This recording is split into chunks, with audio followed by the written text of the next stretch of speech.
11 Houston, we're locked back up again. Can you give us a report on how the antenna behaves?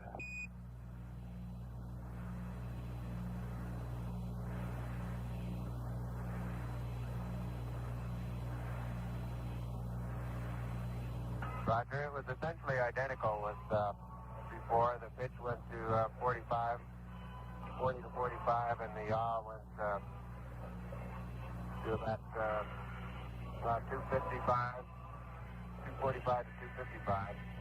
And then it rather quickly locked up at 15 degrees 6 and 270 yaw.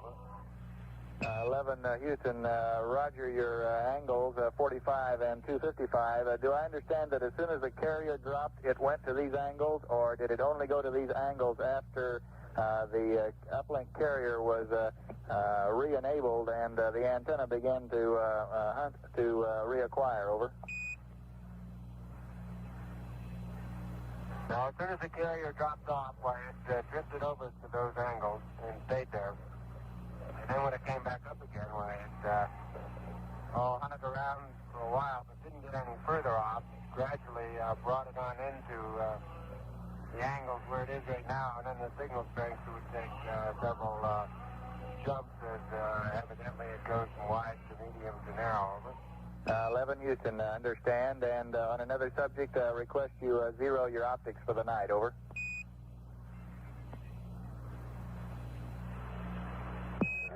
Apollo 11 Houston, over. Houston, Apollo 11, go ahead. Roger, the Black Bugle just arrived with some morning news briefs, if you're ready. Go ahead. Roger. Okay. Church services around the world today are mentioning Apollo 11 in their prayers. President Nixon's worship service at the White House is also dedicated to the mission. And our fellow astronaut, Frank Borman, is still in there pitching, and will read the passage from Genesis, which was read on Apollo 8 last Christmas. The Cabinet and members of Congress, with emphasis on the Senate and House Space Committees, have been invited along with a number of other guests.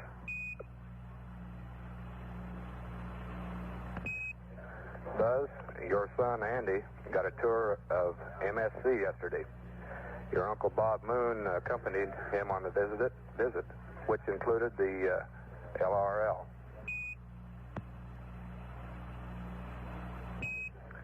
Among the large headlines concerning Apollo this morning is one asking that you watch for a lovely girl with a big rabbit. An ancient legend says a beautiful Chinese girl called Chang'o has been living there for 4,000 years. It seems she was banished to the moon because she stole the pill of immortality from her husband. You might also look for her companion, a large Chinese rabbit, who is easy to spot since he is always standing on his hind feet in the shade of a cinnamon tree. The name of the rabbit is not reported. Okay, we'll keep a close eye for the bunny girl. Roger. You residents of the spacecraft Columbia may be interested in knowing that today is Independence Day in the country of Colombia.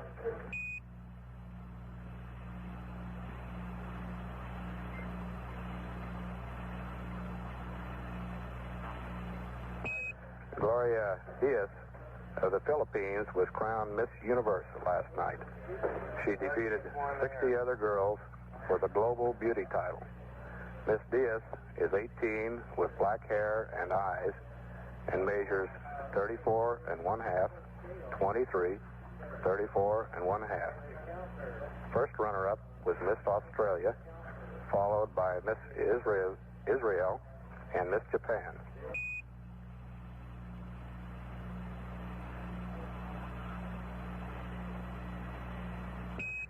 While you're on your way back Tuesday night, The American and National League All-Stars will be playing ball in Washington. Mel Stottlemyre of the Yankees is expected to be the American League's first pitcher. No one is predicting who will be first pitcher for the National League yet. They have 9 on the roster.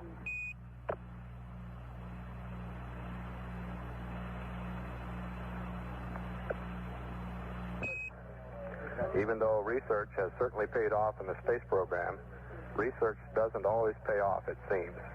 The Woodstream Corporation, parent company of the Animal Trap Company of America, which has made more than 1 billion wooden spring mousetraps, reports that it built a better mousetrap, but the world didn't beat a path to its door. As a matter of fact, the company had to go back to the old-fashioned kind. They said we should have spent more time researching housewives and less time researching mice.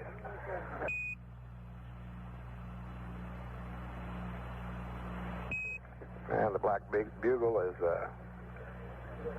all completed for the morning.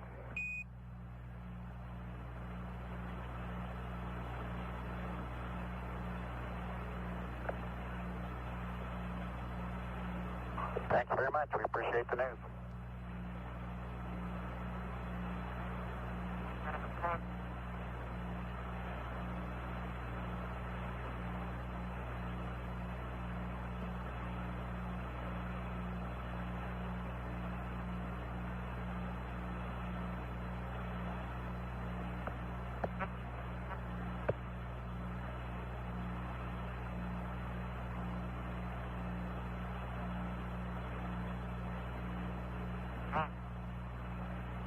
Black team will be looking for an interesting day with you all tomorrow. Roger, we'll be going off here shortly, and we'll pick you up in the morning for sure.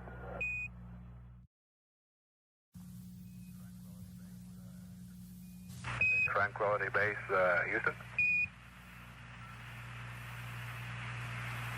Roger, go ahead. Roger, our guidance recommendation is pings, and you're cleared for takeoff. Roger, understand. We're number 1 on the runway. Roger. Rate scale 25. Add translation 4 jet. Balance couple on.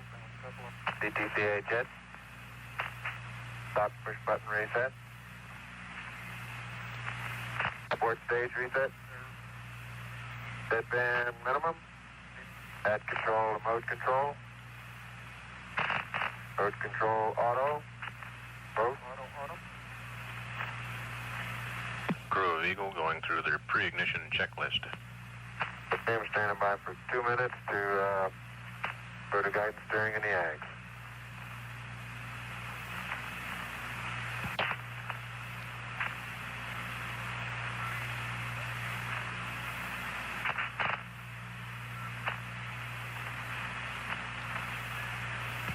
Eagle Houston, you're looking good to us.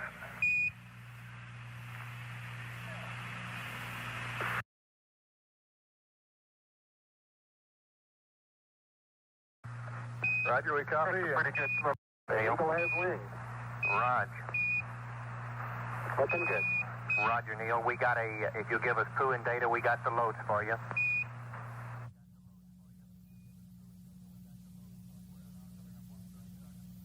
We are now coming up on 30 seconds to acquisition of the command module. And we'll stand by for that event. Columbia, Houston, over. Houston, Columbia, reading you loud and clear. How many? Roger, bye-bye, Mike. How did it go, over? Listen, Dave, everything's going just swimmingly. Beautiful. Great. We're standing by for Eagle. Okay, he's coming along. We copy out.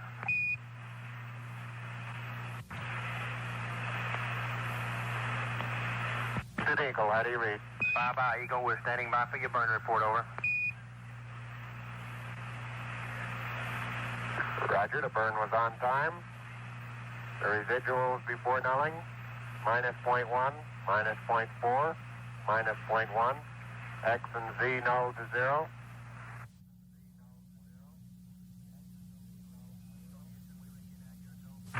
Eagle Houston, we rig you now. Your go for PDI, over. Roger, understand. Lights on.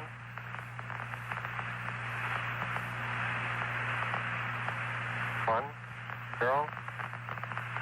Ignition 10%.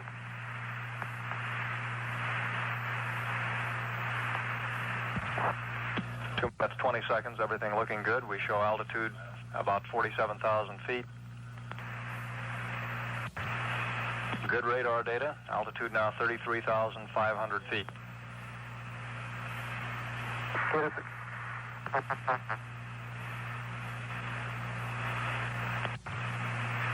We're still go. Altitude 27,000 feet. Same alarm, and it appears to come up when we have a 1668 up. Roger, copy. Eagle Houston, we'll monitor your Delta Down H. beautifully. Delta H It looks good now. Roger, Delta H is looking good to us. Wow. Throttle on time. Roger, copy, They're throttle feeling down. throttle down. Instead of in the simulator. Roger.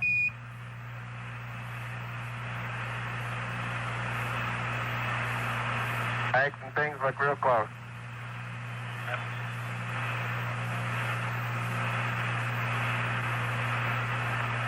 Altitude now 21,000 feet, still looking very good.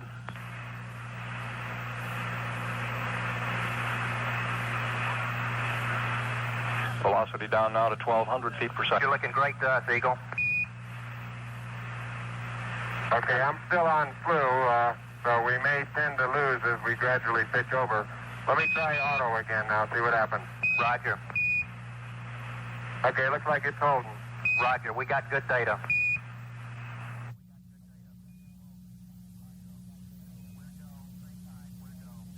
We're go, same type, we're go. 2,000 feet, 2,000 feet, into the ag, 47 degrees. Roger. 47 degrees. Eagle looking great, your go. Altitude 1,600. 1,400 feet, still looking very good. Roger, 1202, we copy it. 35 degrees. 35 degrees. 750, coming down to 23. 700 feet, 21 down. 33 degrees. 100 feet, down at 19. 540 feet, down at 30. Down at 15.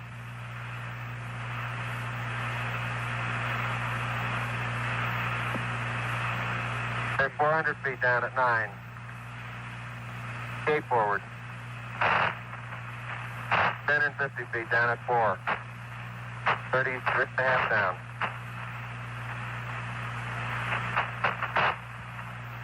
They're pegged on horizontal velocity. 300 feet, down 3.5. 47 forward. Put up. On 1.5 down. 70.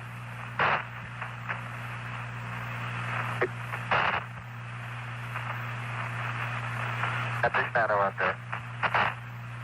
50 down at 2.5. 19 forward. Altitude, velocity light. 3.5 down. 220 feet.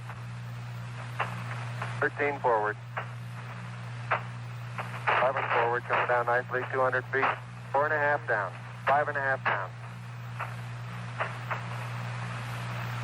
160 feet. 6.5 down. 5.5 down. 9 forward. Good. 120 feet. 100 feet, 3.5 down, 9 forward. 5%. 185. Okay, 75 feet. Car's looking good, down a half. 6 forward. 60 seconds. Lights on, Down 2.5. Forward. Forward. Good. 40 feet down, 2.5. Picking up some dust. 30 feet, 2.5 down. Straight shadow. 4 forward. 4 forward. Drift into the right a little. 20. Down a half. 30 seconds. Forward. Just. Good. Okay.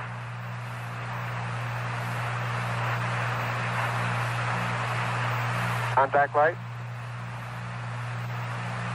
Okay, engine stop. ATA at a descent. Mode control both auto. Descent engine command override off. Engine arm off. 413 is in. We copy you down, Eagle. Houston, Tranquility Base here. The Eagle has landed. Roger, Tranquility. We copy you on the ground. You got a bunch of guys about to turn blue. We're breathing again. Thanks a lot. Thank you. You're looking good here. Okay, we're going to be busy for a minute. Master arm on. Take care of the descent. I'll get the stuff repaired.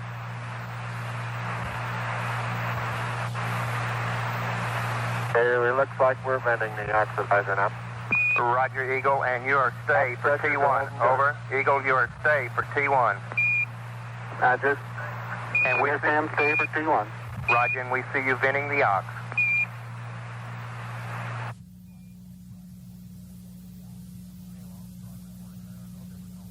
Neil Armstrong reporting there. No difficulty adapting to the 1/6 gravity of the moon. Window is a relatively level plain cratered with a fairly large number of craters of the 5 to 50 foot variety, and some ridges, small, 20, 30 feet high, I would guess, and literally thousands of little 1 and 2 foot craters around the area. We see some angular blocks out several hundred feet in front of us that are probably 2 feet in size and have angular edges.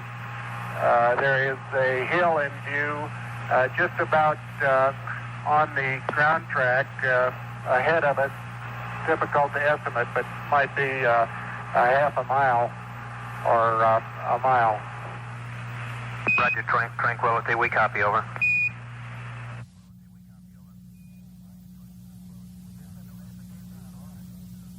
Houston, the Mesa came down, all right. Houston, Roger, we copy, and we're standing by for your TED.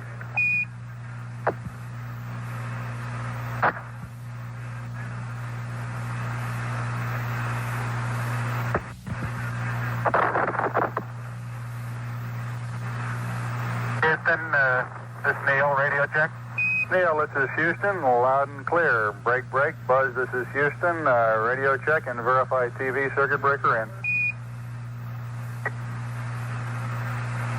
Roger, TV circuit breakers in. Base 5 clear. Roger. And we're getting a picture on the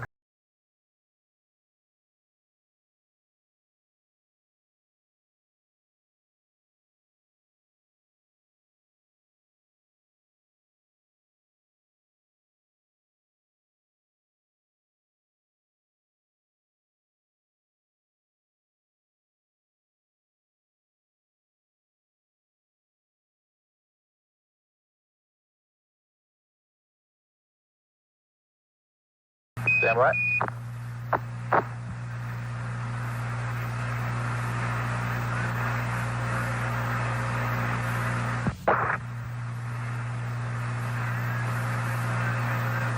Okay, Neil, we can see you coming down the ladder now. Okay, Neil, we can see you coming.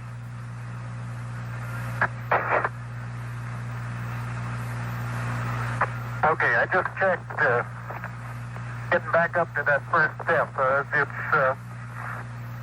It hasn't collapsed too far, but it's adequate to get back up. Roger, we copy. It's a pretty good little jump.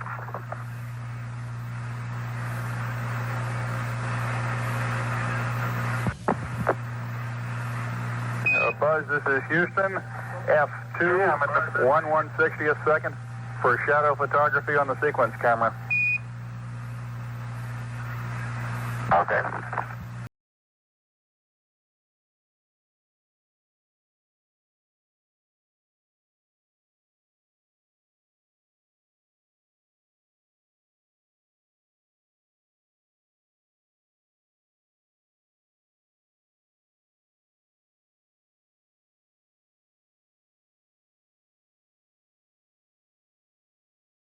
Fine.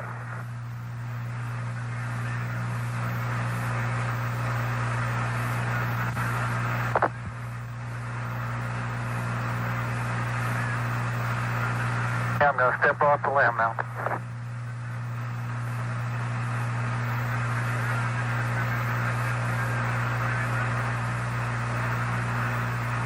That's one small step for man, one giant leap for mankind.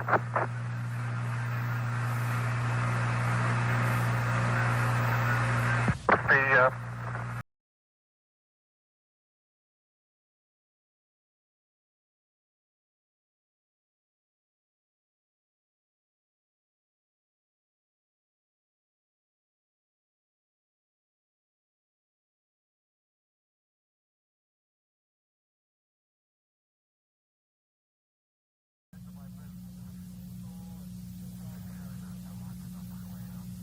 making sure not to lock it on my way out.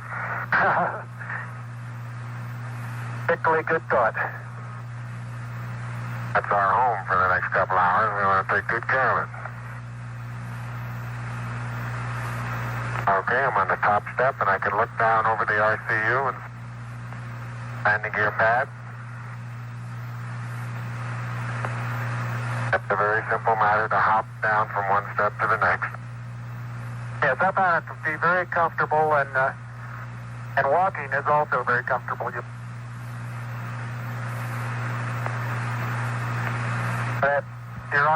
got 3 more steps and then a long one.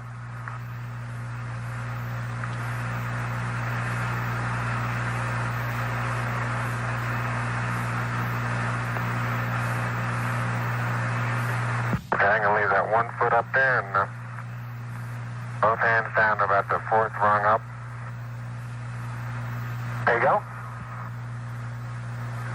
Okay, now I think I'll do the same.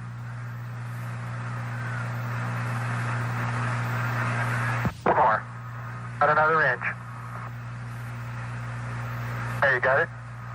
That's a good step. Yep. About a 3-footer.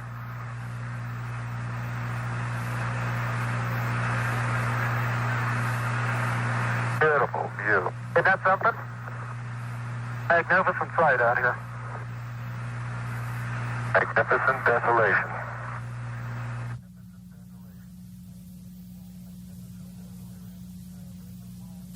For those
Thank you very much, and I look forward, all of us look forward to seeing you on the Hornet on Thursday. Look forward to that very much, sir.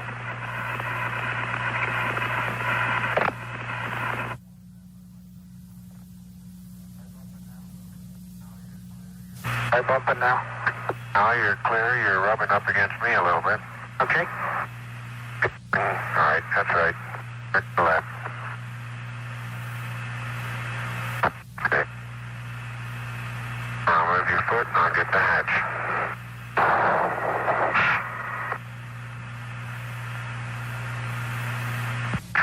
Okay.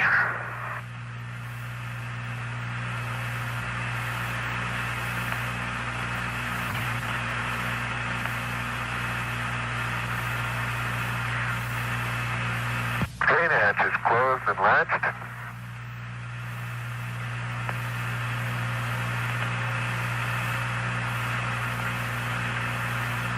And verified secure.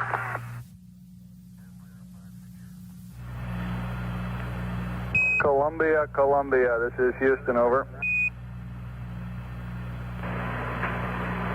Roger, Columbia and C. Charlie, how do you read?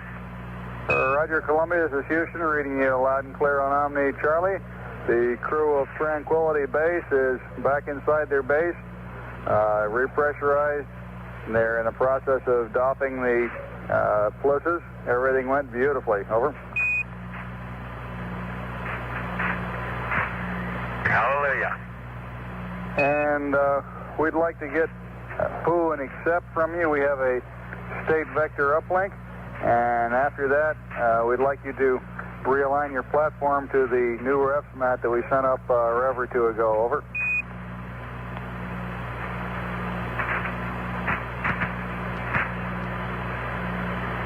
All right, understand. You want a option 1, piece 2, option 1.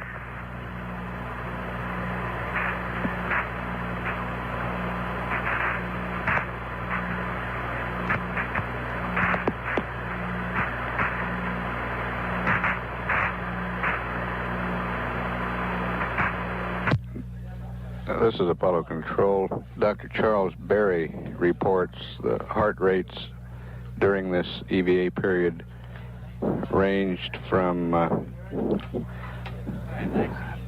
a low of 90 for both crewmen to a high of about 125 for Buzz Aldrin at peak periods and a high of 160 for Neil Armstrong at peak periods.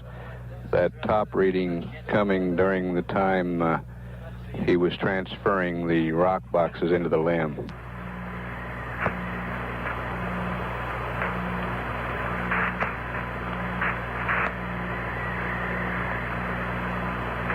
Dr. Berry says the data they got indicates Neil was working very hard at that time.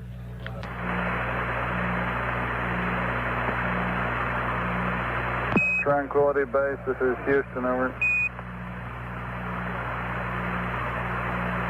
Houston, Tranquility Base, go ahead. Roger, when you all have a free moment, I have your T8 through T12 block data, over.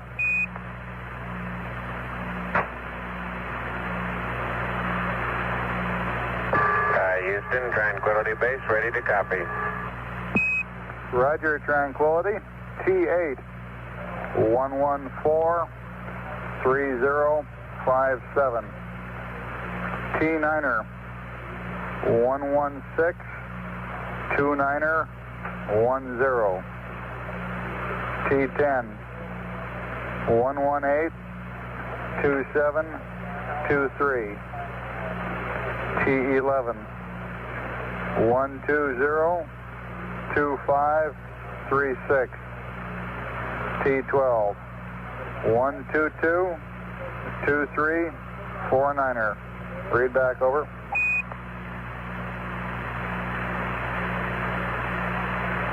Roger, T8, 114-3057. T9, 116-29er-10.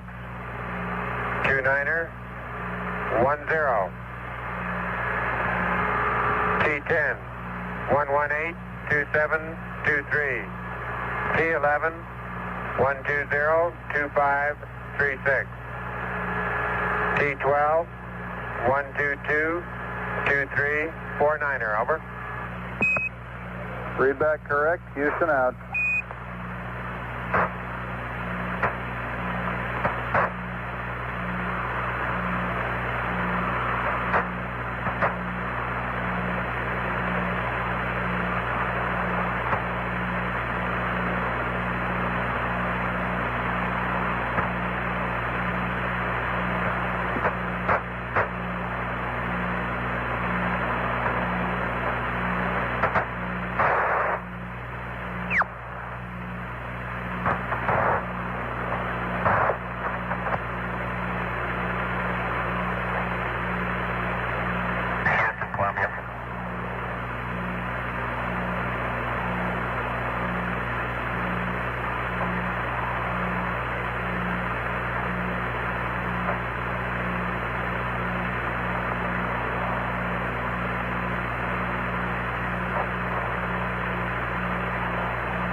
Tranquility Base.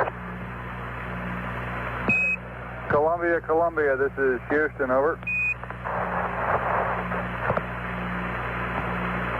Coming on the high gain. Roger, reading you loud and clear on the high gain, Columbia. Roger. Covering the P-52 altitude. You want a cruise status report? Say again, Columbia.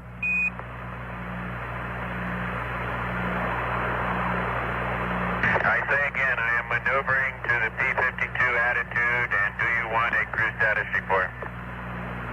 Roger, and go ahead with your cruise status report. Roger, no medication, radiation 100.16. Houston, we copy.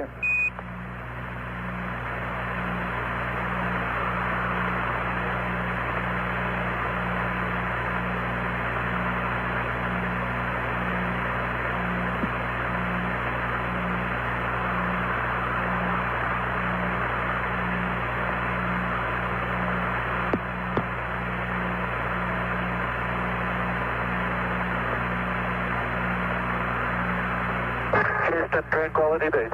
Go ahead, Tranquility.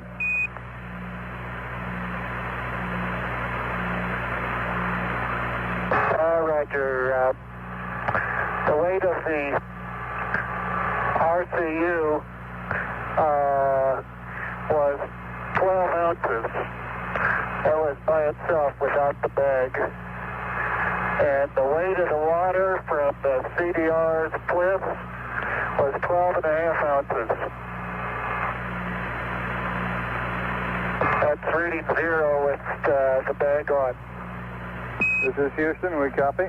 And for your information, the new LEM weight after jettison of equipment, including lithium hydroxide canister, is 10837. Over.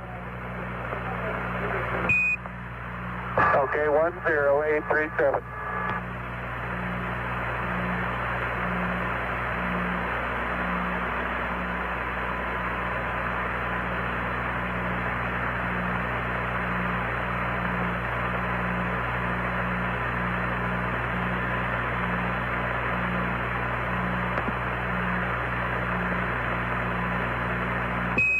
Tranquility Base, this is Houston.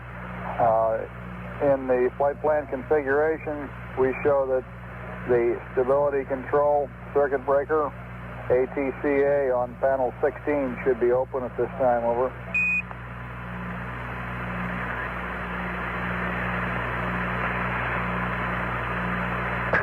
Houston, Tranquility. Say again, which one should be closed? Roger, panel 16, row 2, stab control, ATCA, that is ATCA, and it should be open at this time. Over. Roger, coming open. Roger, out.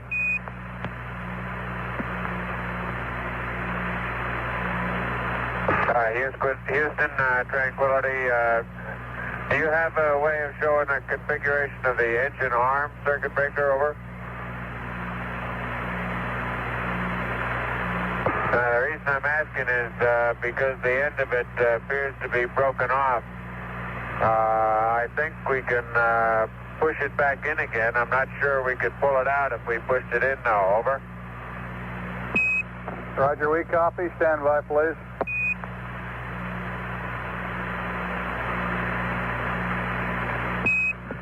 Tranquility Base, this is Houston. Our telemetry shows the engine arm circuit breaker in the open position at the present time.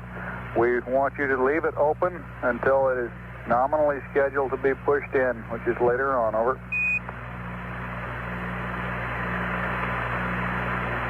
Roger, copy.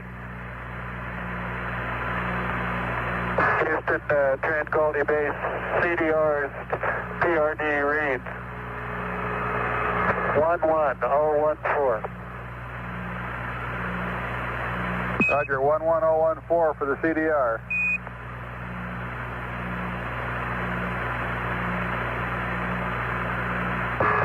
Roger, LMB reads 09er018, over. Roger, 09er018.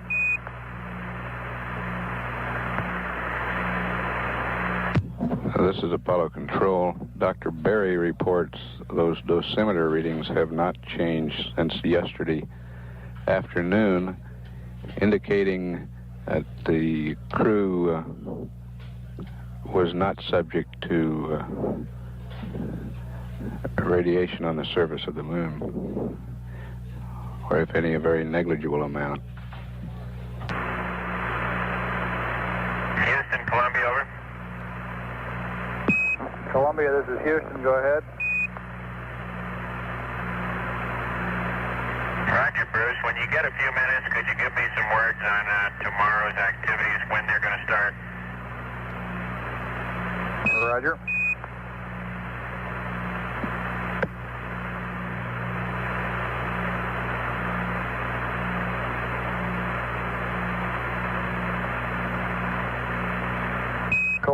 Columbia, this is Houston, over.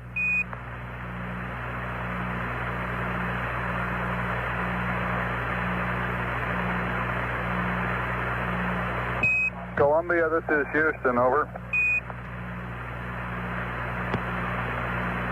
Go ahead. Roger, Mike. A couple of quick flight plan updates here. First off, we'd like to get an O2 fuel cell purge at time 1:13:30. Are you copying? Over. Roger, I'm copying. Secondly, we will return to the nominal timeline with your scheduled wake-up of 1:21 hours and 12 minutes. We sort of slipped by lithium hydroxide canister change number 9 during the EVA and EVA prep. We'd like you to accomplish that now. The COM for sleep will be the normal lunar COM configuration. The RCS configuration, we're requesting you use quads Alpha and Bravo. A DAP data load for R2 should be 01111. Hurry back, over.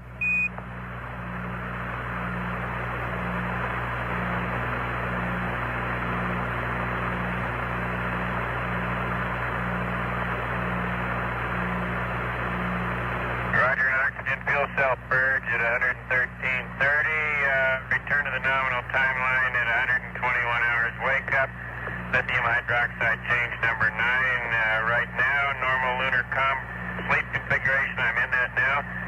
Now the RCS understood before you wanted to load the DAP register 201100, which made sense on ventilate to pitch only on quad A, enable all on quad B and C and D off. But you don't want to do that anymore, huh?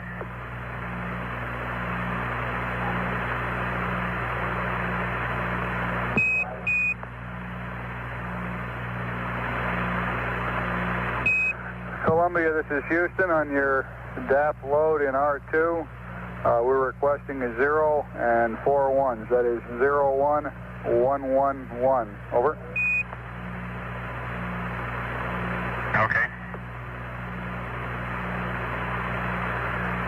And you... Load's going in right now. Roger, and you'll be enabling quads Alpha and Bravo on the auto RCS select switches, disable Charlie and Delta. All right.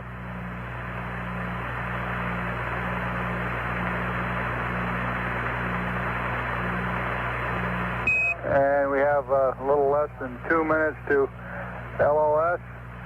If you're still up, AOS next time around will be 114.04.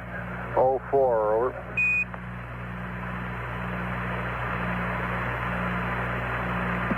Roger.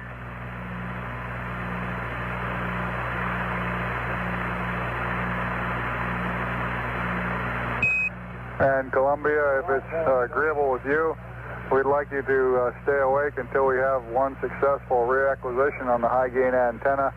And I guess you can plan on turning in shortly after AOS in this next pass. Over.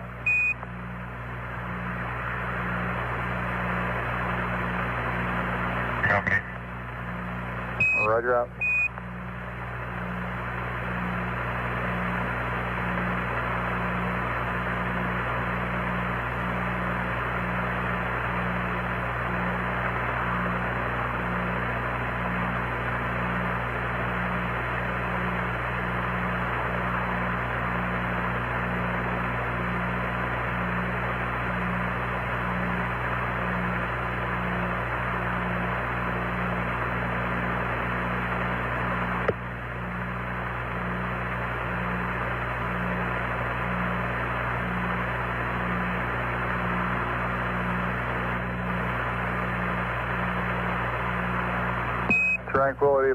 Tranquility Base, this is Houston, radio check, over. Go ahead, Houston. Roger, reading you loud and clear. We just wanted to make sure we still had comm.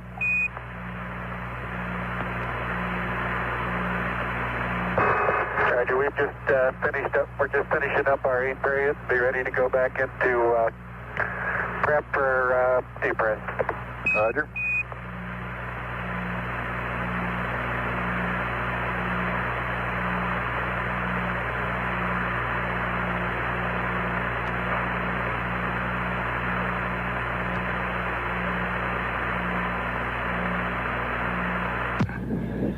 This is Apollo Control, 113 hours, 18 minutes. We have had loss of signal from Columbia.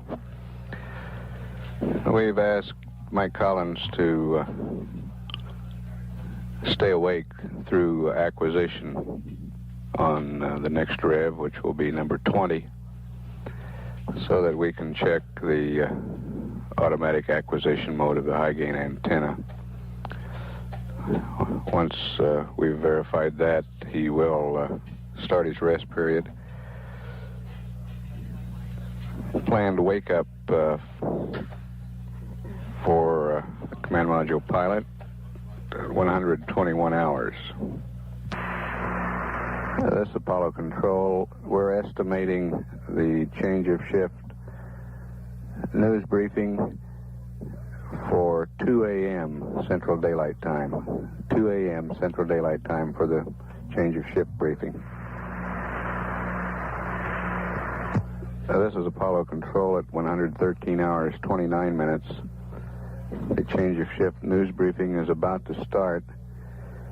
We will tape any air-ground transmissions during this period for playback after the briefing.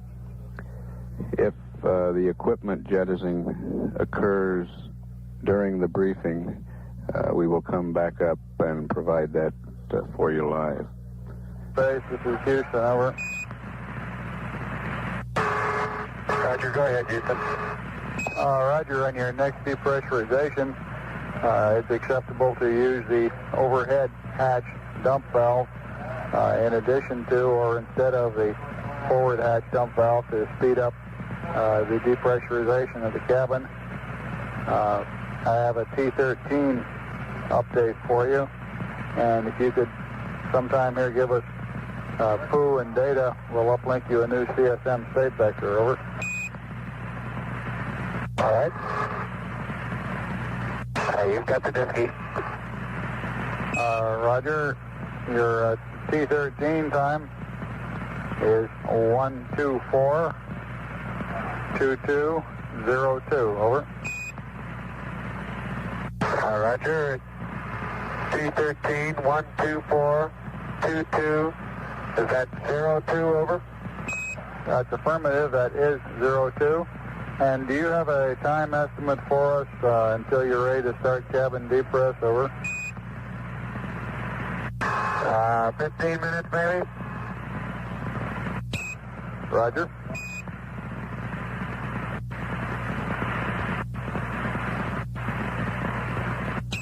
Tranquility Base, this is Houston. Uplink complete. The computer's yours, and you can go out of data. Roger. Go ahead, Tranquility Base here. Roger, just want to let you guys know that since you're an hour and a half over your timeline and we're all taking a day off tomorrow, we're going to leave you. See you later. I don't blame you a bit.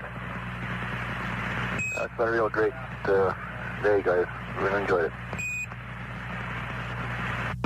Thank you. Couldn't enjoy it as much as we did. Roger. It was great. Sure wish you'd hurry up and get that trash out of there, though. Yeah, we're just about to do it. Okay.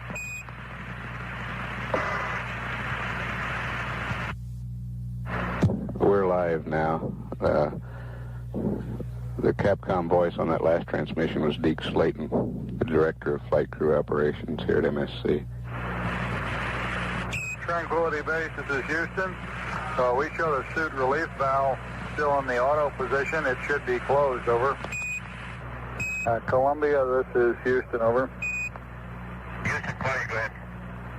Roger, we've successfully reacquired the high gain antenna. Unless you have some other traffic with us, I guess we'll bid you a good night and let you get some sleep, Mike. Over. Okay, sounds fine. And we are going to power down the voice subcarrier part of our uplink to you in order that we don't disturb you while we're talking to Tranquility Base. If you need us, just give us a call and we can respond with a time lag of about a minute to a minute and a half in getting reconfigured. Over. Okay, thank you. Roger, and good night. Tight, thanks, man.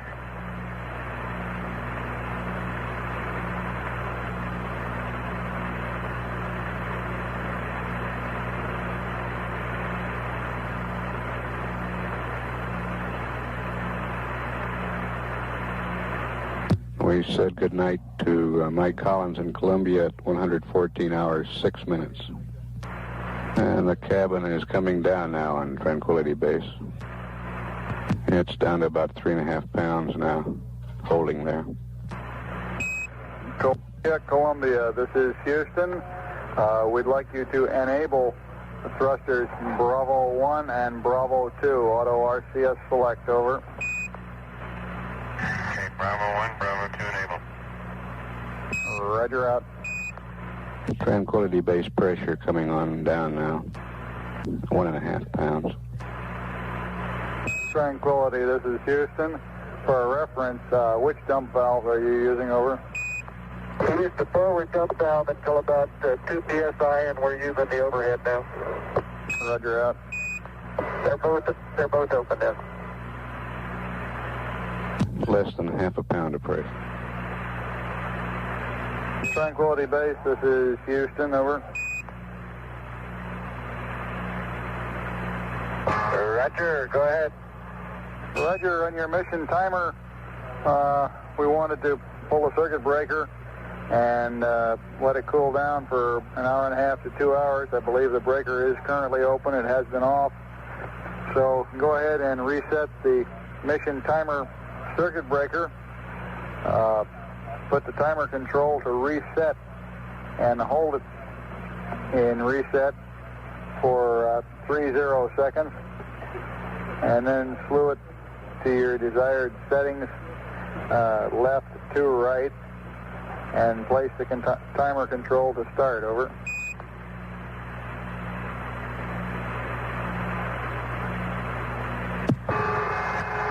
Okay, we'll try it.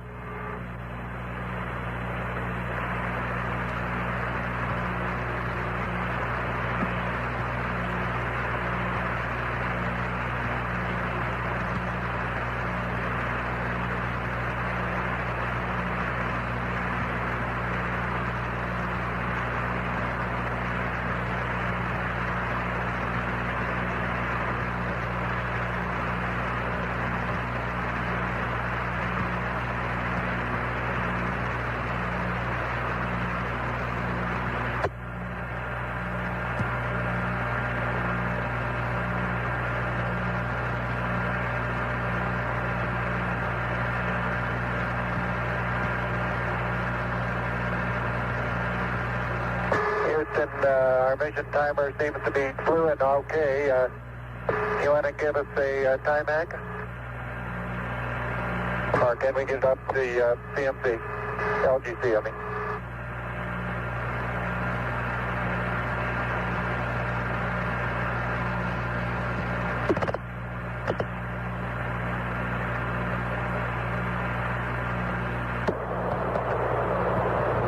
Roger, Tranquility. I'll give you a time hack at 114.3100. It's about 30 seconds from now. Over.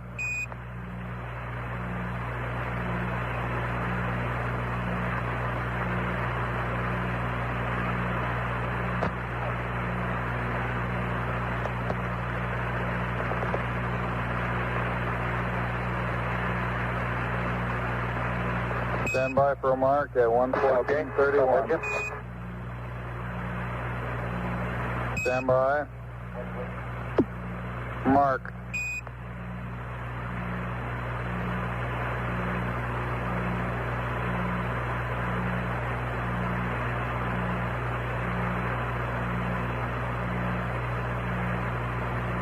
Tranquility, this is Houston. Did you copy my mark at 114.31? Roger, thank you, and our mission timer is running now. Roger, very good. And I've got a consumables update for you if you're ready to copy or listen. Over.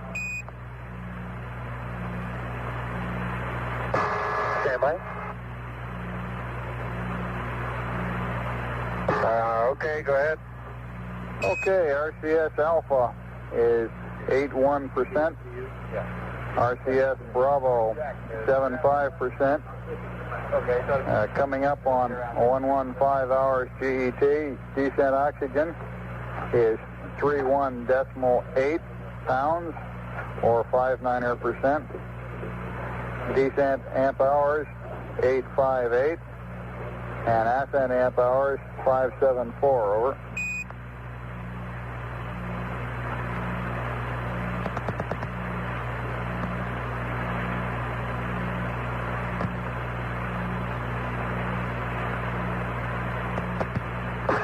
Roger, copy. Thank you very much. Roger out.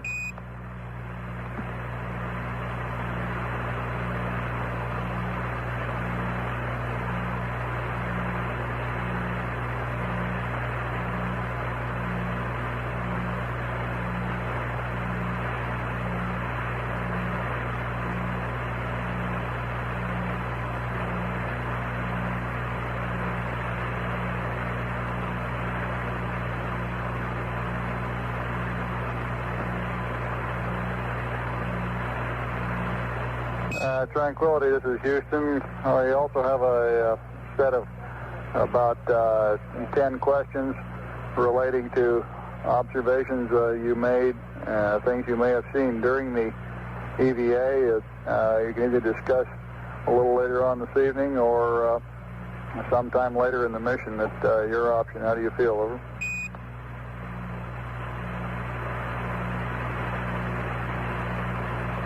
I guess we can take a couple up now.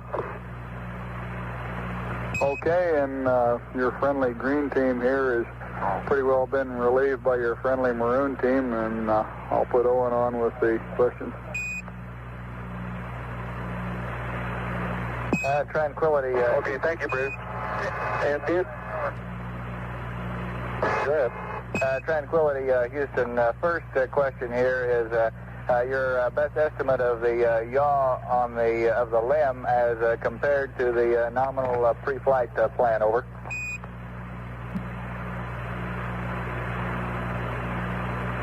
We got 13 degrees left on the ball, and I think that's probably about right.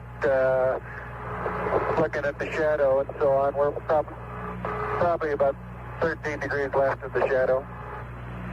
Roger, that's 13 degrees left of the shadow.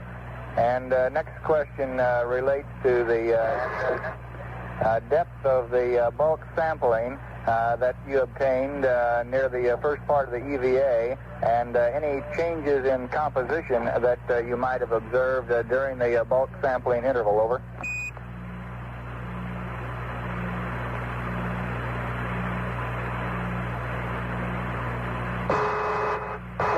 not sure I understand that question, but we got a good bit of the ground mass in the bulk sample, plus a sizable number of selected rock fragments of different types.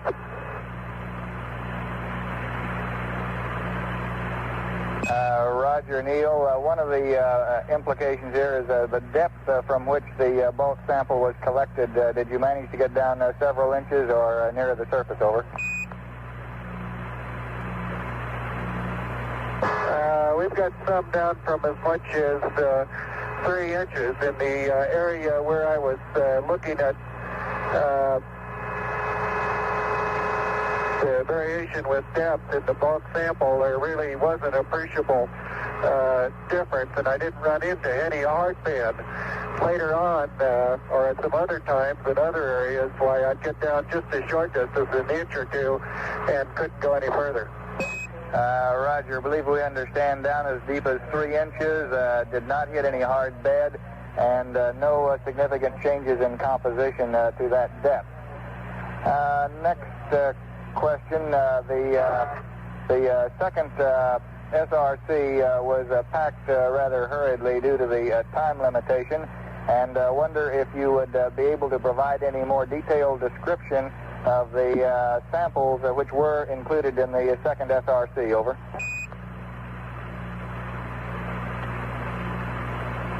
We got 2 core tubes and a solar wind, and about half of a big sample bag full of assorted rocks, which I picked up hurriedly from around the area. Tried to get as many representative types as I could.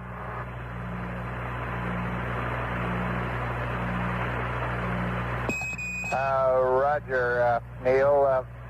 Next topic here relates to the rays which emanate from the DIP's engine burning area. We're wondering if the rays emanating from the beneath the engine are any darker or lighter than the surrounding surface. Over.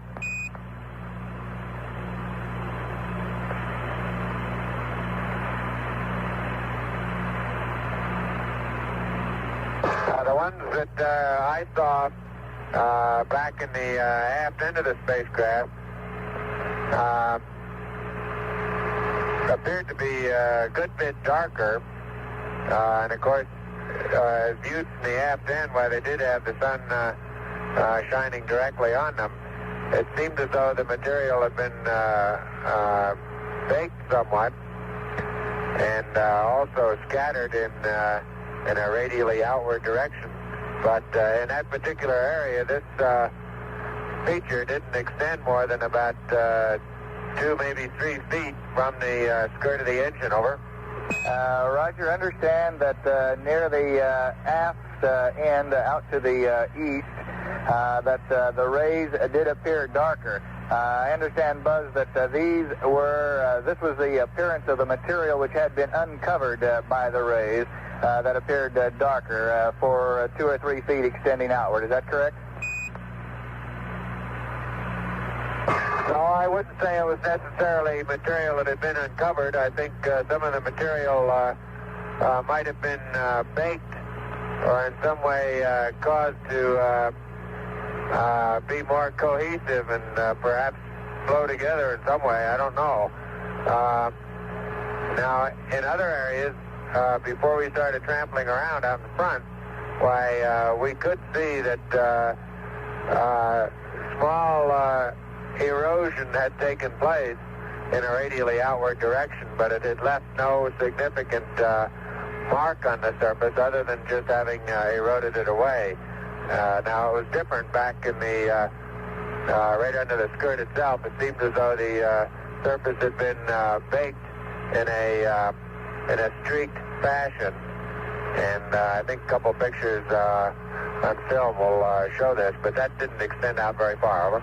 Roger, tranquility, and this baked appearance that you've described, at least the suggestion is that it was due to the heat of the engine at any rate. Next subject did... I believe so.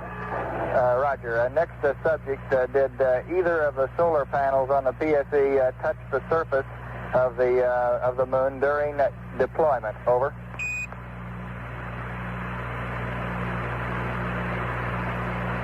I think that that two corners did touch.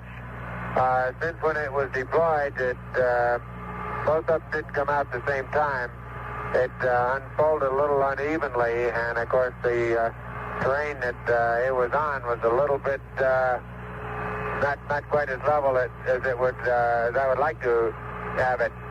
And I think that two corners did touch to about 1 inch, 3/4 to a half an inch deep, and maybe along the bottom it might have been maybe 3 inches, leaving a small triangular coating on two of the corners. And I think these are on the western ones. Over. Roger, understand the description there. And the next subject on the two core tubes which you collected, how did the driving force required to collect these tubes compare? Was there any difference? Over.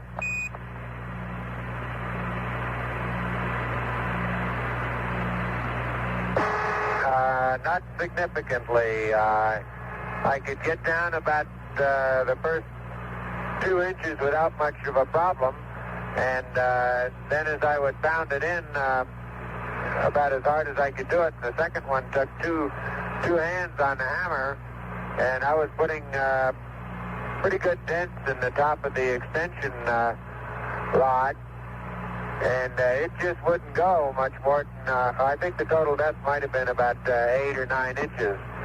But even there, it didn't, for some reason, it didn't seem to want to stand up straight. In other words, I'd keep driving it in, and it would dig some sort of a hole, but it wouldn't just penetrate in a way that would support it and keep it from falling over, if that makes any sense at all. It didn't really to me. Over. Roger, Buzz. I think I've got the picture. You indicate that little difference between the two samples, and that in each case you got down about 2 inches without any problems, and then had to continue hammering rather vigorously in order to continue driving it into a total depth of 8 or 9 inches. And even at that point, the rods did not want to stay vertical, that they'd tend to fall over on you even after pounding in that far. Is that correct? Yeah, that's about it. It wasn't a rapid change in resistive force. And also I noticed when I took the bit off that the material was quite well packed, a good bit darker, and the way it adhered to the core tube gave me the distinct impression of being moist. Over. Roger, understand the general impression of being moist as packed in the core tube. Next question, we did copy your comments prior to the EVA of your general description of the area.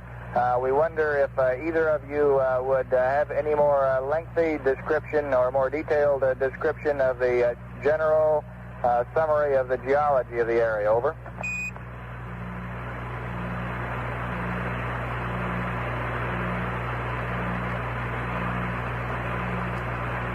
Yeah, we'll postpone our answer to that one until tomorrow, okay? Yes, indeed. That'll be fine. Just a couple more here, and I think these may not be quite as lengthy as number 7 there. Can you estimate the stroke of the primary and secondary struts? Over.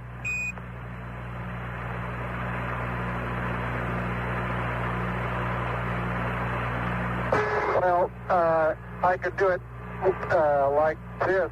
So about all the struts are about equally stroked. And the height from the ground to the first step is about 3 feet, or maybe 3.5 feet, huh? Roger, understand, Neil. Next topic. as just after landing you pointed out that there was a hill to the west along the plus z-axis from the limb. Are there any large rocks in that direction that might block the solar array during the sunset, as the sunset approaches in your locality? Are there any large rocks that might tend to obscure the array? Over.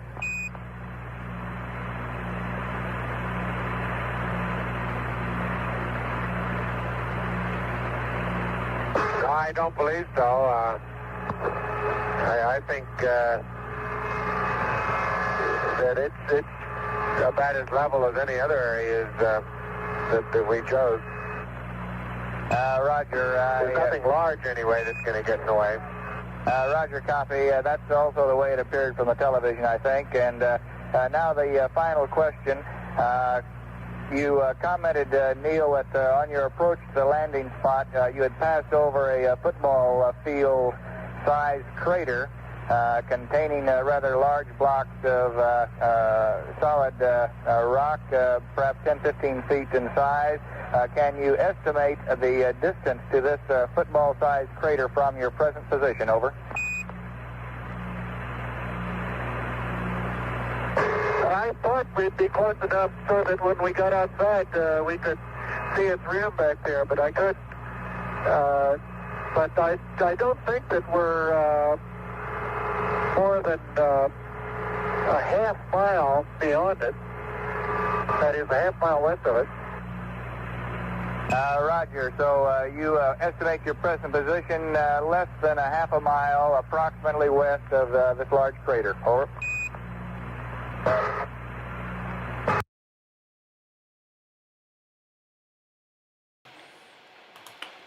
Okay, this concludes the audio from Apollo for now. We're struggling obviously with clouds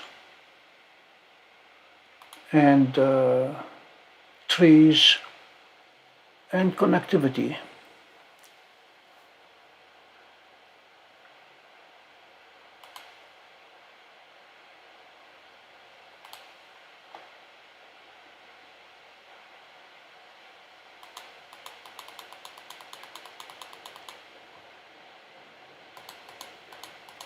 I'm trying to get Seestar to find the moon, and it's not too happy.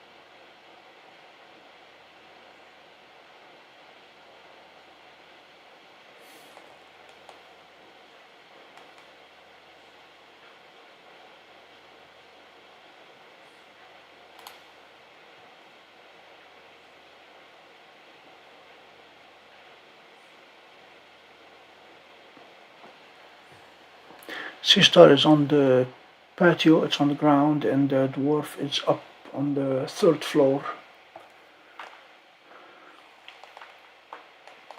I posted earlier this afternoon a link, or shared a link from Facebook,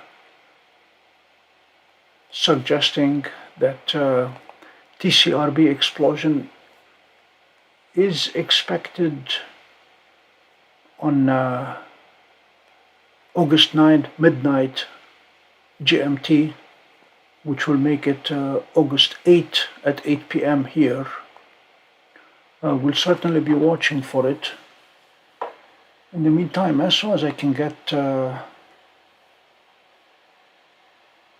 Seestar looking at the moon, I'll show you what the moon looks like right now on Seestar.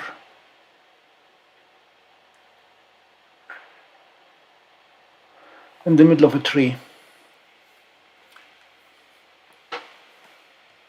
The plan for the rest of the evening is to move dwarf to the west wing and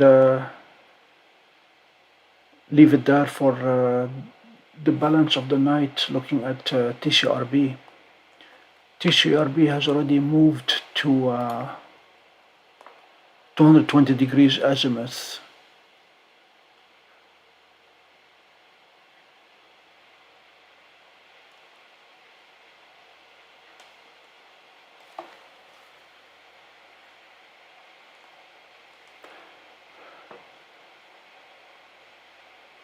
Yeah, I don't know where they can come up with that precision, but they have been monitoring the dimming of the star and comparing the patterns to what happened in the 1940s, some 85 years ago. In March, they detected the first dimming, which allowed them to approximately say it's going to happen sometime between July and October. Now new calculations suggest that it's going to be starting on the 8th sometime and peaking on the 9th and then starting to decay on the 10th. So these are the 3 days.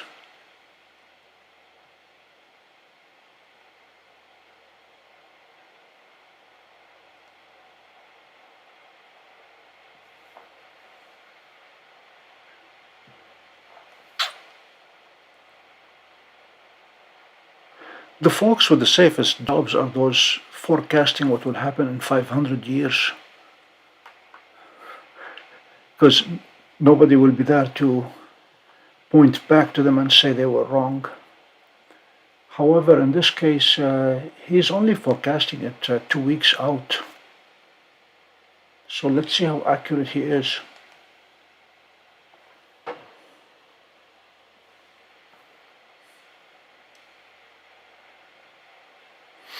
I would really like to get TCRB out of the way before it moves too far west on me.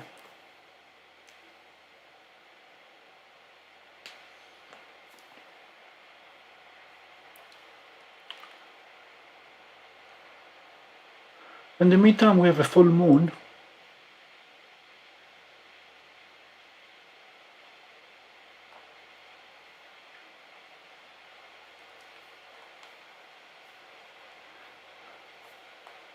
Right now my plan is to put DWARF on full-time TCRB duty.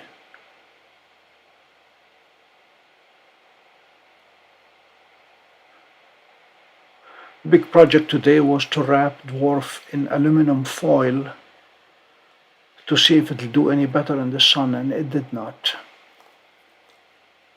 Apparently, according to Sue, as soon as the temperature rises above 45 degrees Celsius, then the charging circuitry shuts down and the battery will drain very, very quickly, powering the device in the heat.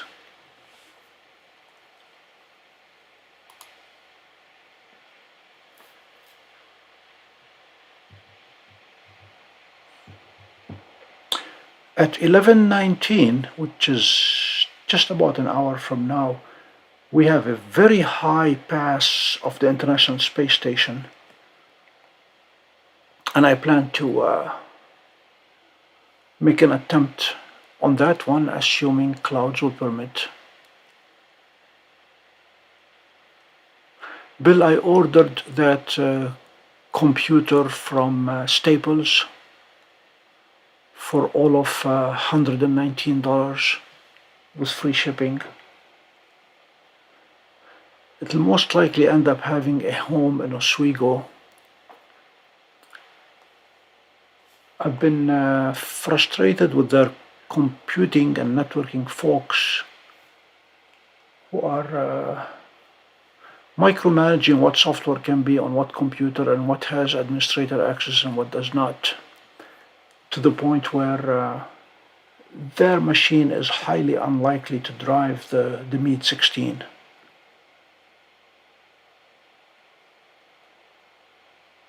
The nice thing about the Lenovo is it does not have any bloatware on it. if you want any of the things that we work hard to remove off Dell computers, if you want them on Lenovo, you have to pay for them.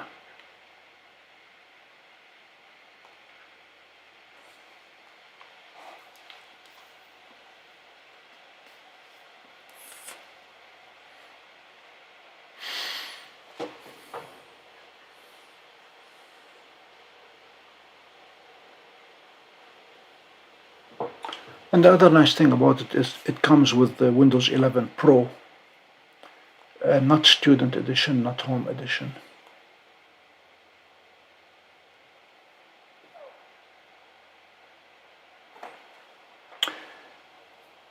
Speaking of clouds, the weather forecast for tonight.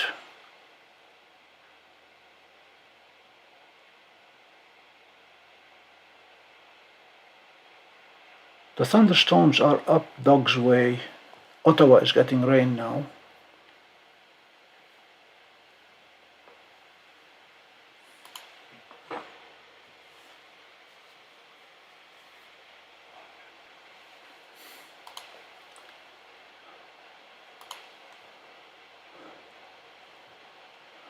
But Astrospheric is promising crystal clear skies within the next half hour. So I'm going to hang in there and get those crystal clear skies. And since the big guy is out today, the big scope, Saturn will rise shortly.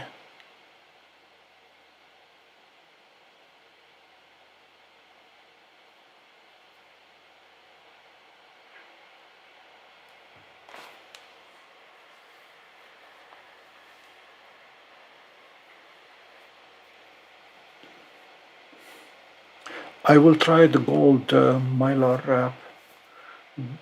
One saving grace there is Seestar with its black paint does much better in the sun and the heat than DWARF with the light color.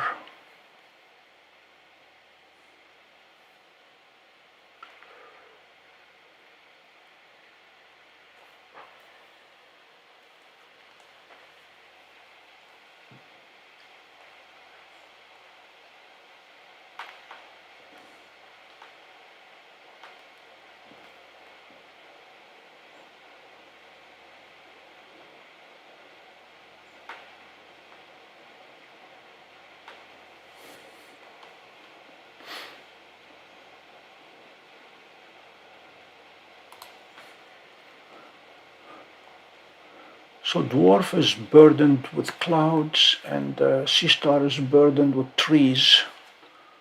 I don't know how that can be, but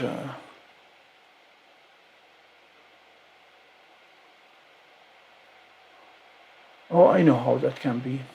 Seestar is using auto exposure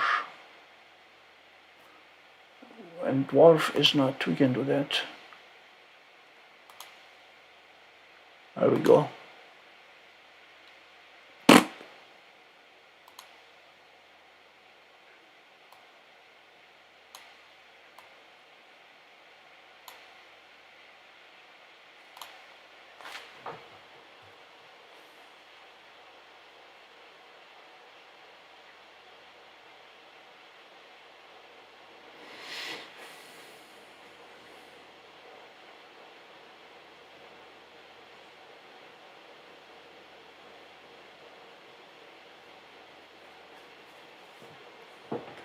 Well, I went to Amazon, I clicked on that link, and sure enough, Amazon is listing it as listing Seestar as $449 for another couple weeks, I think.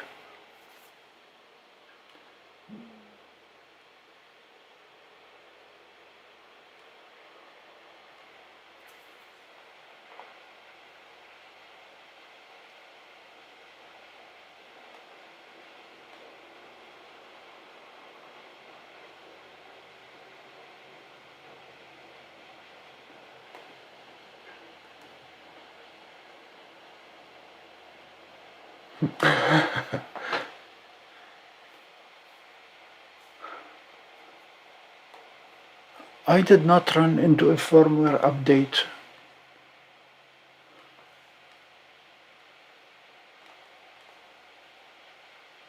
Okay, the moon is clearing in both places.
The sunspots are lining up nicely along the sun's equator,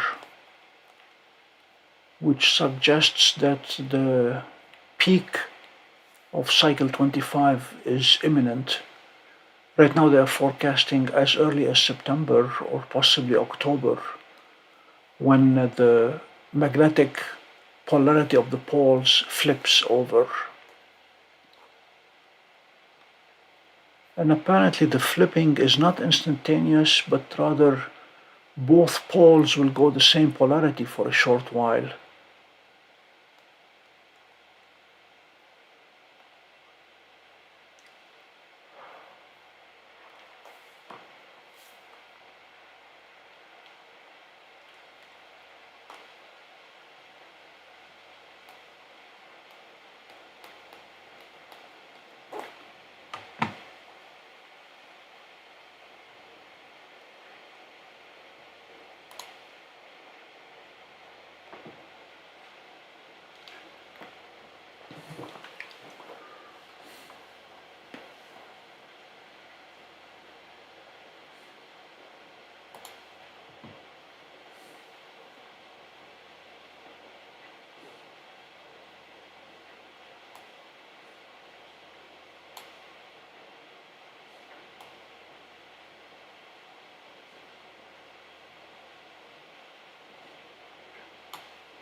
I'm going to attempt to focus the 11-inch, get that done early. But the problem with trying to focus with clouds is I'm not gonna be happy.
This is when focus works nicely.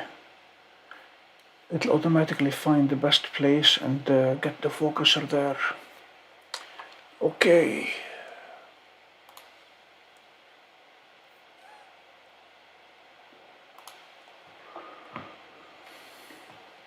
Back to the moon. Looks like Seestar has a moon.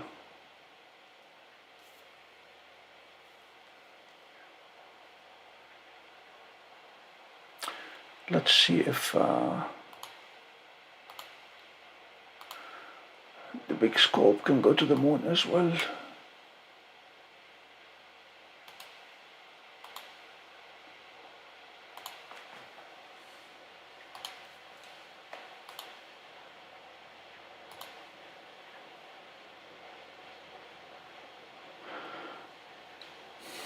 And then we'll relocate DWARF to the west wing.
Okay, I'm gonna relocate DWARF in the meantime.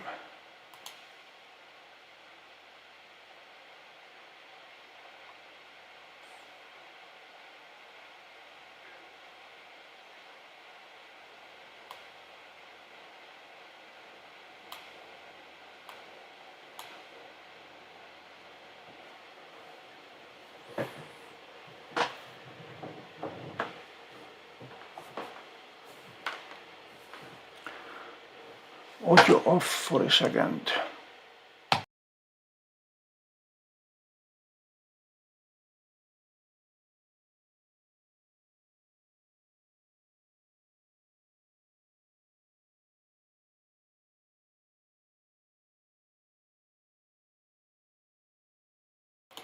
This has been pretty much the story of the night.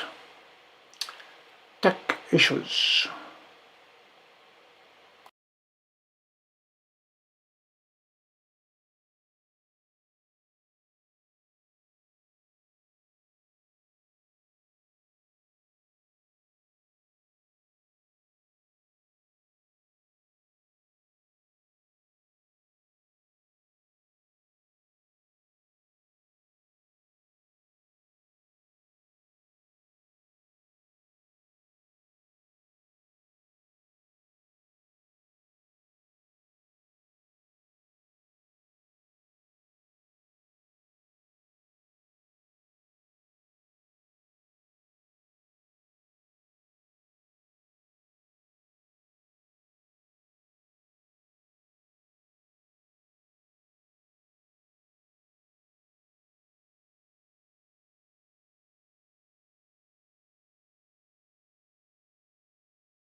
Let's see what DWARF wants to do now in terms of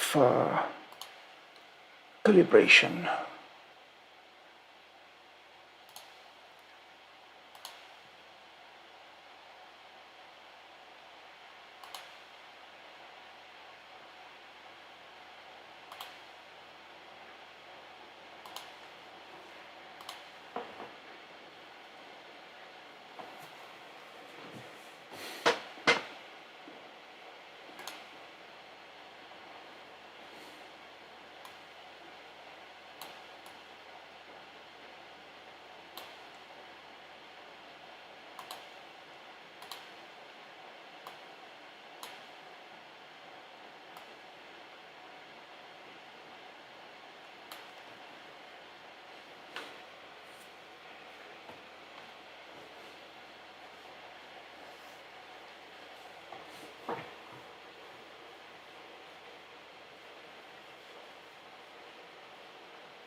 It's not looking good.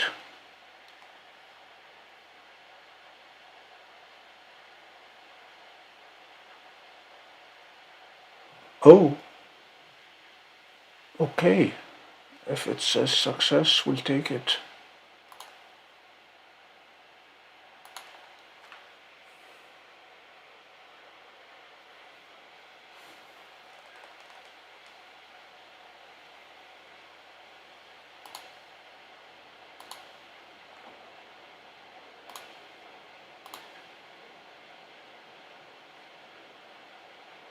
And this should be Corona Borealis. Yes, it is.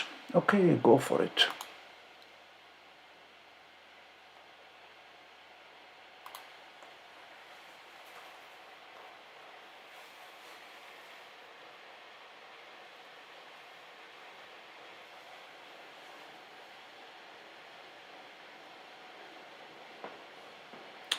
It found it. Let's see if it did.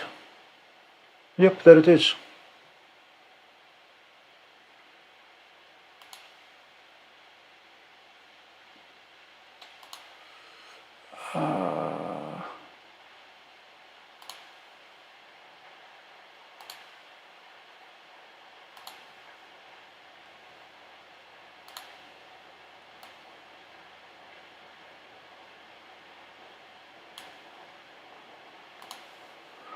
Four seconds has been fairly good.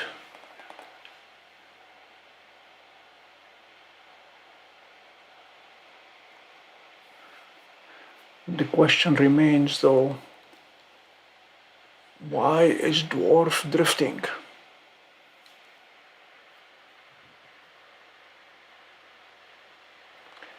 Let's see if stacking will keep it from drifting.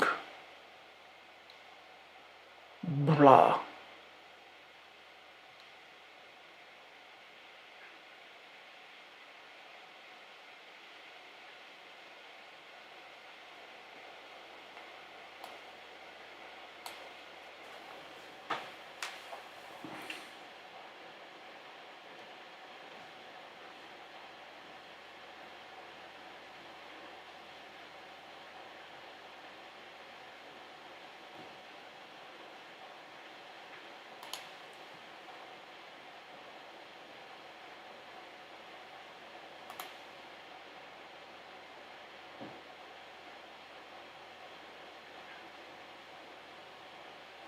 Okay, there is Seestar with a gorgeous view of the moon now that the clouds have cleared.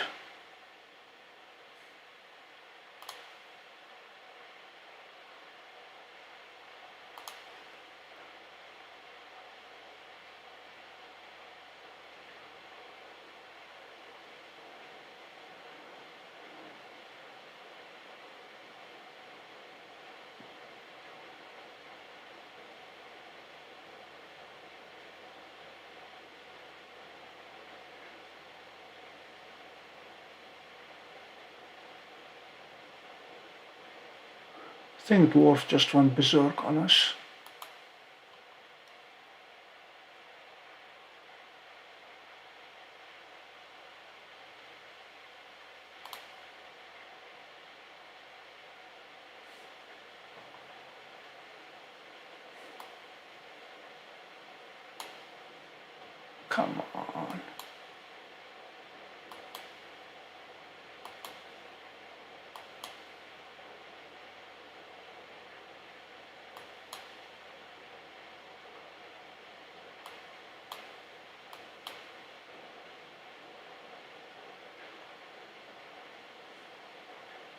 Bill, this is for you, the landing site of Apollo 11.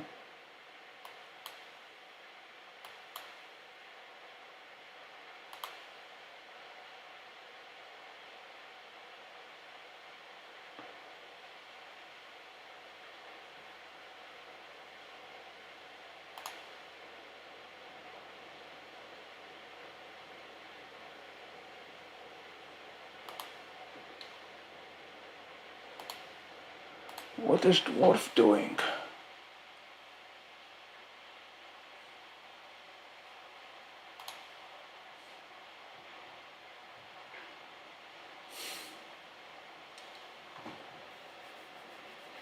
DWARF seems to have jerked on its own and got out of the way.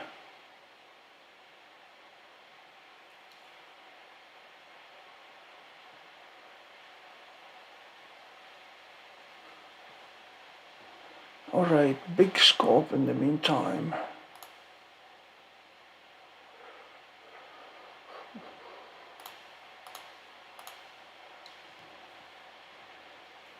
(11, 1930).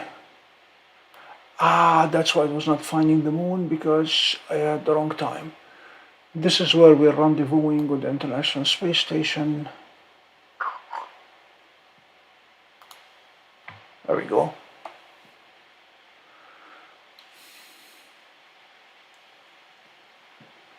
So I'm going to see how good the skies are in that vicinity for plate solving. I'm going to go to CAF first.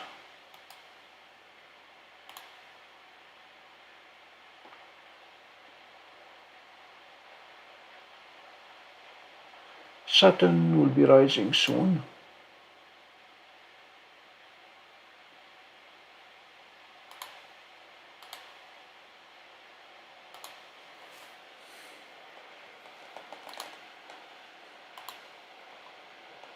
Nice.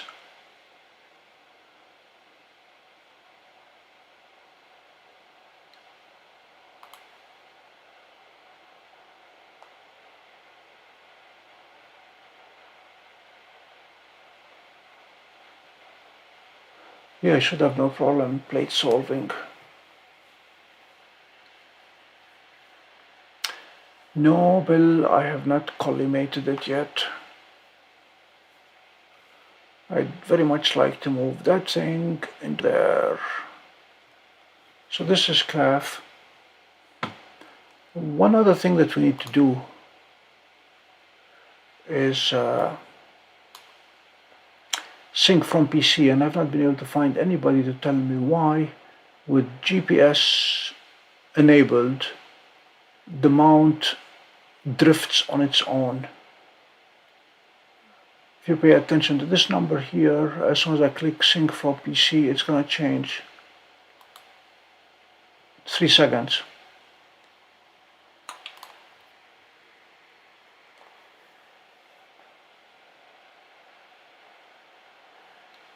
All right.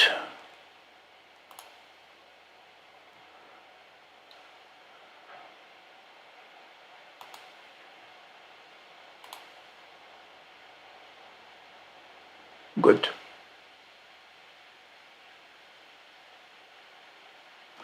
And let's see if we have it.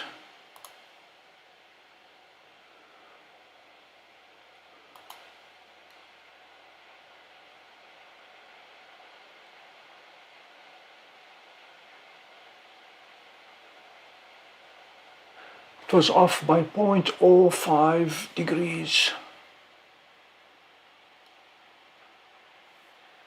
Not bad.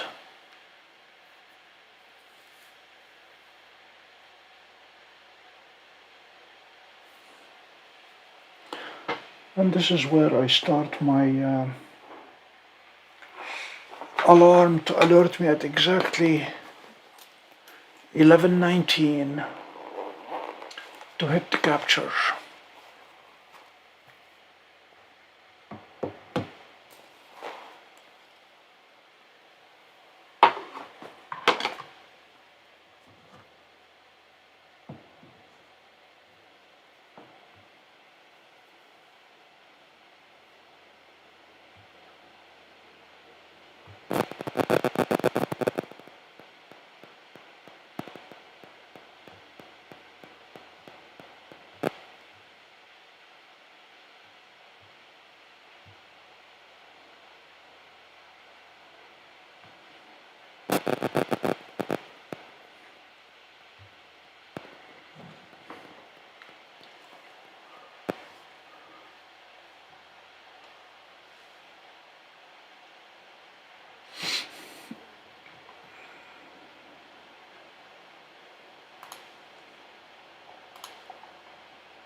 We will come back.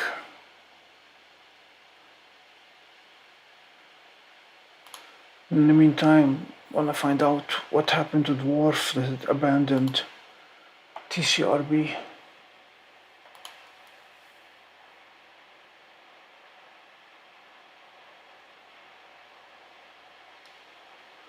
No idea.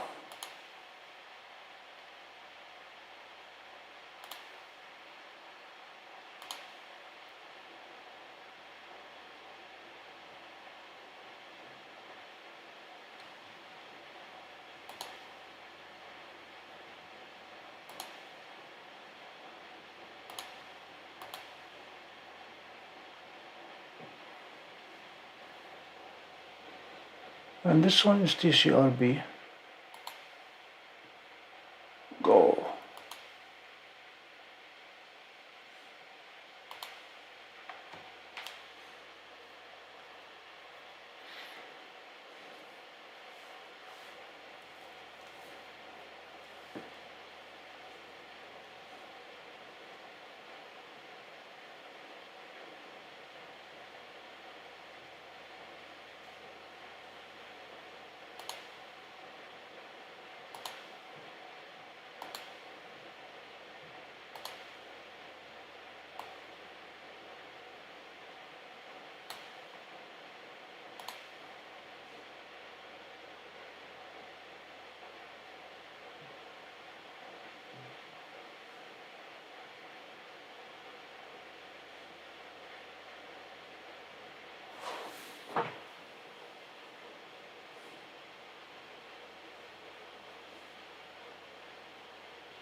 Okay, TCRB is smack in the middle right now, right here. Yup.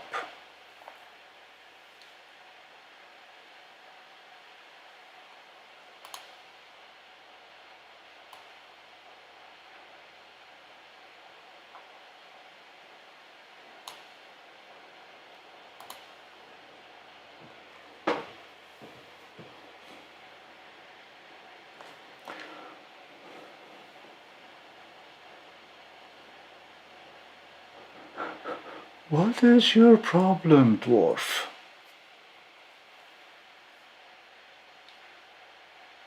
Must have spent too much time in the sun.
So 11/19/30.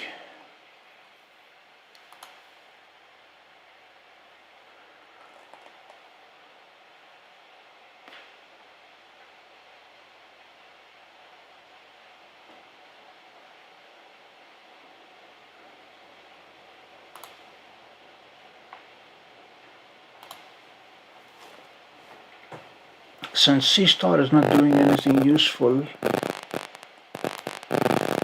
yes, Saturn is trying to rise.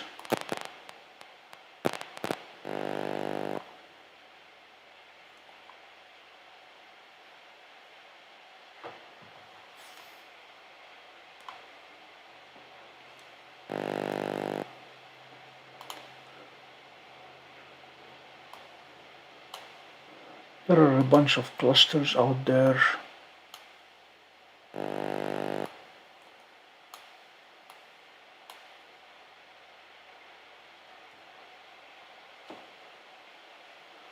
May well be.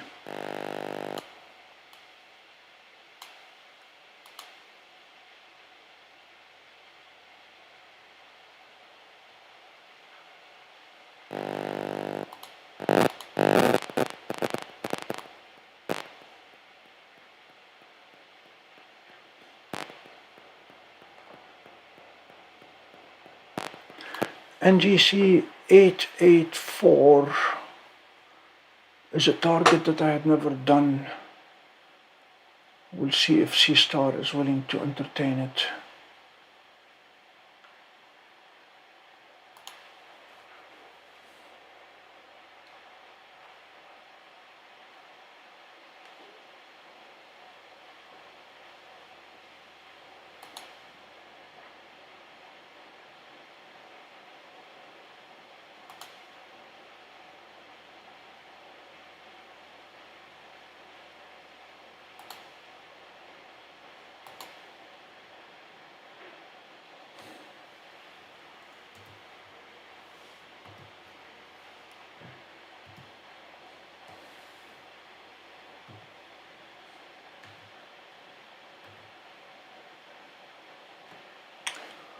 Let's make sure that's what we want.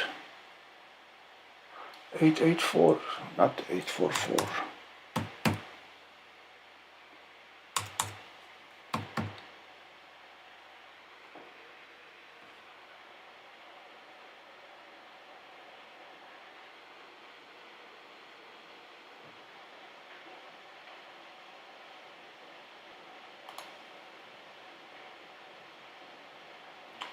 Let's see what we have.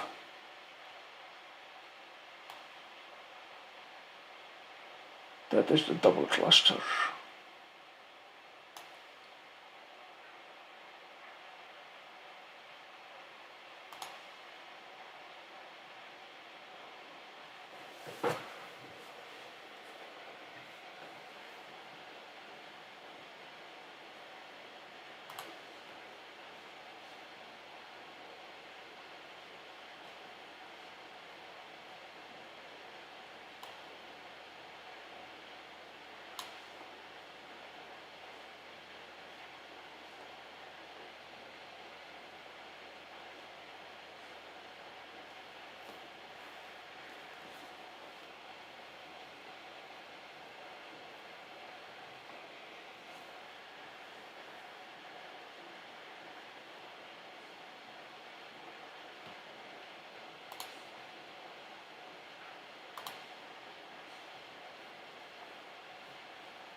We're not too far from the trees. Okay, we're just above the tree.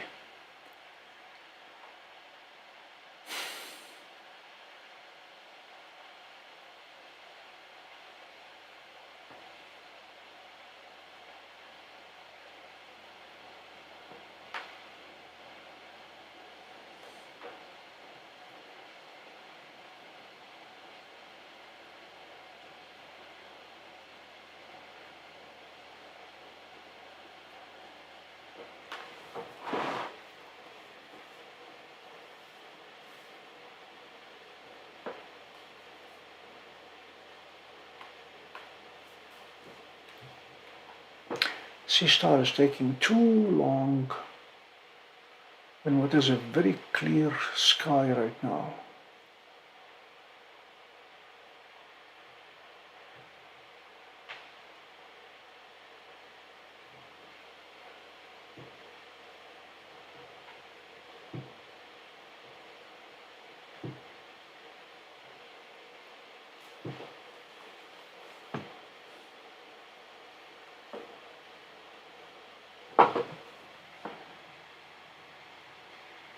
2736. Let me check.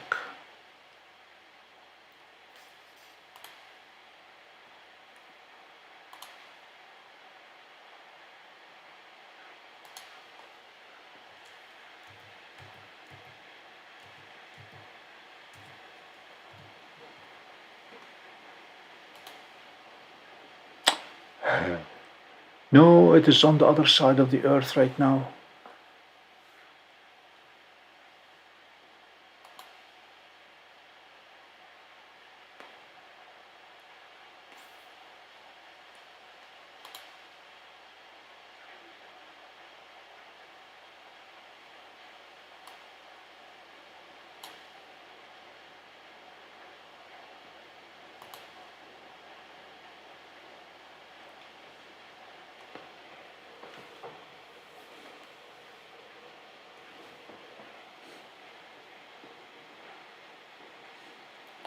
Okay.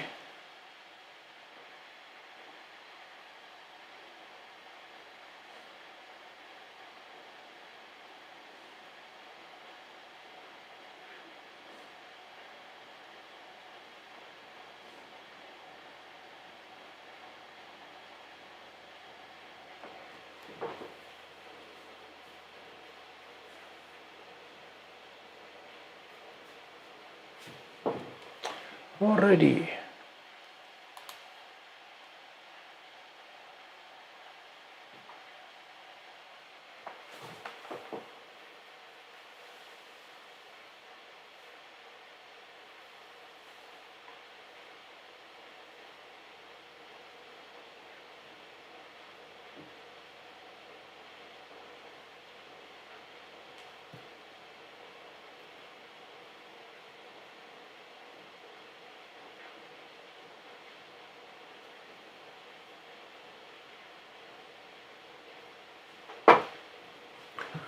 You're welcome. That's easy.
In case somebody joins and they don't know what we're doing, Seestar is to the right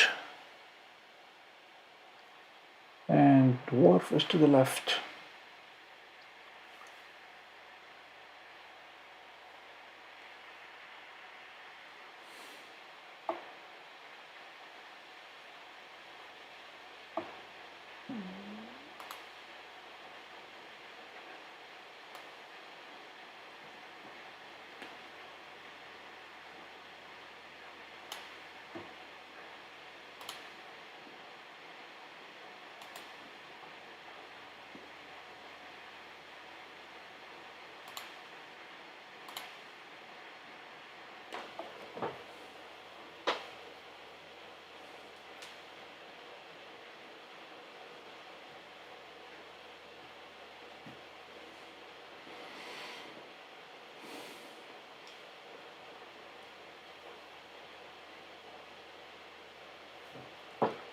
We're 10 minutes from International Space Station.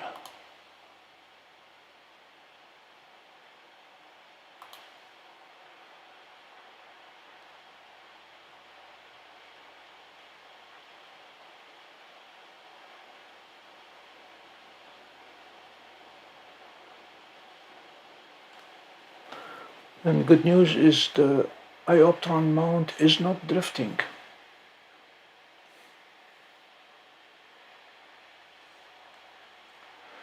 So time to look at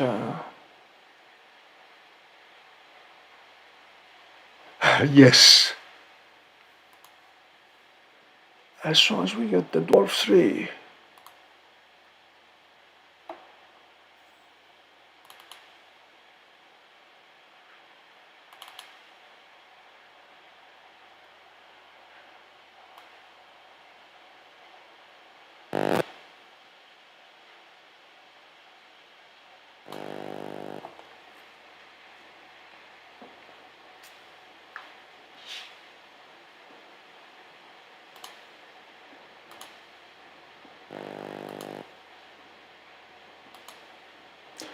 Just a quick indication of where the ISS is right now. It is down here.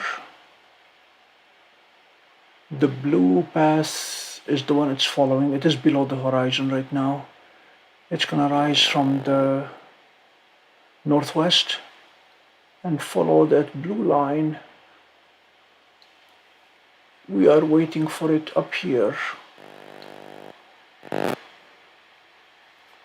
As the blue line moves with it, the blue line is showing the actual location in terms of right ascension and declination relative to time. So while we are waiting up here, the scope is moving to follow the stars. So we'll come back in another 5 minutes to focus completely on the International Space Station.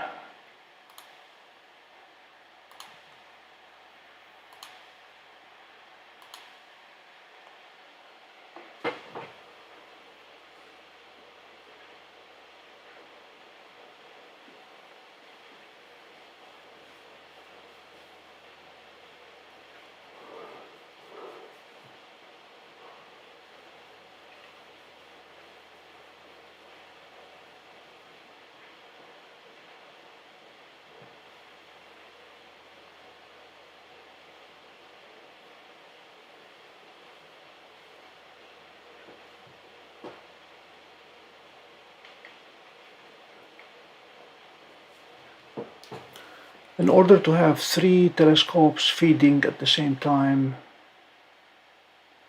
I am using 2 Lenovo tablets, one talking to Seestar and the other talking to DWARF, both in station mode,